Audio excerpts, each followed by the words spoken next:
Small problem, small income. So let me tell you one of the problems, no pun intended, one of the things that people do that I do not suggest. They go to work and sometimes they say when they're given an assignment that they don't like or that they don't feel like is in their job description, their response is, well, I don't get paid to do that. The problem with that thinking is that you'll probably always remain at that level. You want to go to the next level, solve another problem. Solve another problem. I want you to remember that. You want to be, the more indispensable you are. So I want to give you several ways of thinking about your income is driven by your impact. So your income is driven by your impact. Your income is driven by the size of the problem that you're solving. But this is the other thing I want you to put down. Your income is driven by how indispensable you are. How many people in here, I'm going to make a sports analogy. How many people in here can play basketball? Raise your hand. Okay. All right. How many people in here feel like they can play on an NBA level? All right. How many people in here can play like LeBron James? You see what's happening?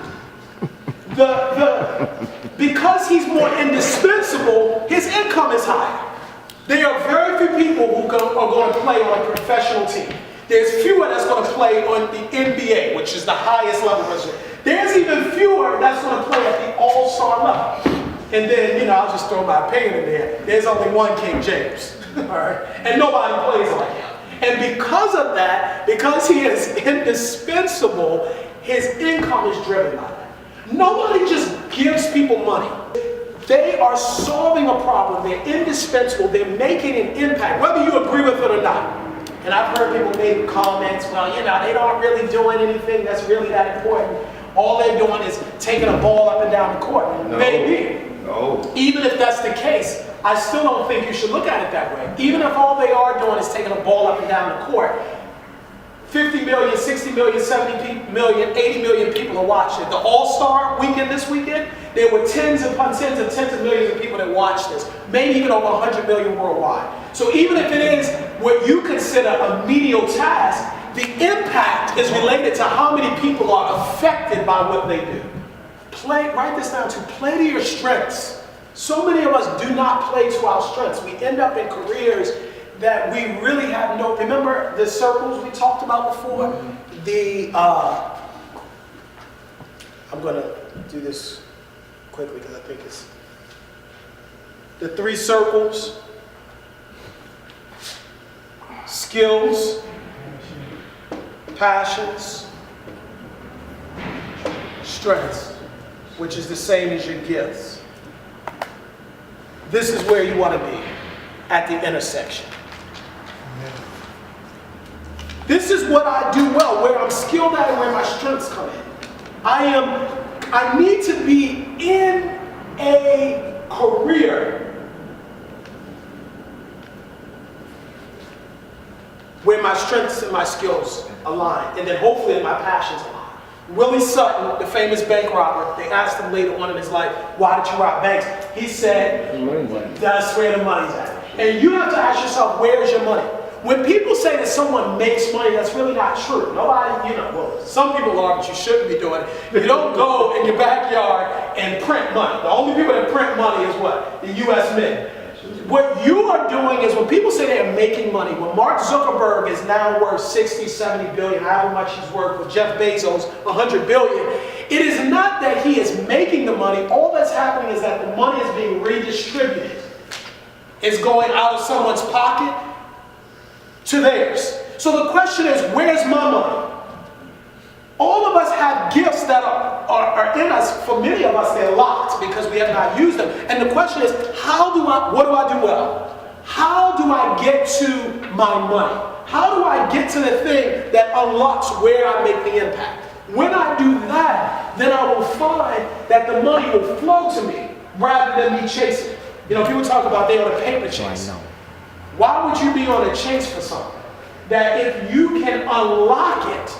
Remember I gave you the analogy of the apple tree? The apple tree doesn't go around, it doesn't move, but you never walk by an apple tree, take my apple. No, it doesn't work that way. The apple tree just blossoms, and people are naturally attracted to what it is producing. When you are producing and doing something well, because I'm going to the next point about the power of producing, when you know what you do well and you develop that, you naturally attract people, situations, and things that make that more likely to be favorable. So the parent said that his kid was in some sort of little league, and the only reason why the kid was in little league is the kid wanted to play little league football, but he thought the coach was a jerk. The coach was always riding him. The coach was always rude. Was always seemed to be, just not a nice guy. There was one game where they were just losing. They were just not doing well. And the coach pulls some 13-year-old boy to the side, and it's like, you keep missing the field goals. You keep missing the field goal. You don't know what to do. And he's berating him because I guess he had missed whatever the kick was, but then they had also made some mistakes and not gotten the touchdowns. They had fumbled the ball. And he's going back and forth with this kid, kind of berating him.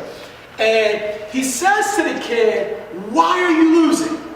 And he said, I don't know. And he's like, tell me how you won before. And he's like, I don't know. I can't. And he said, that's why you're losing.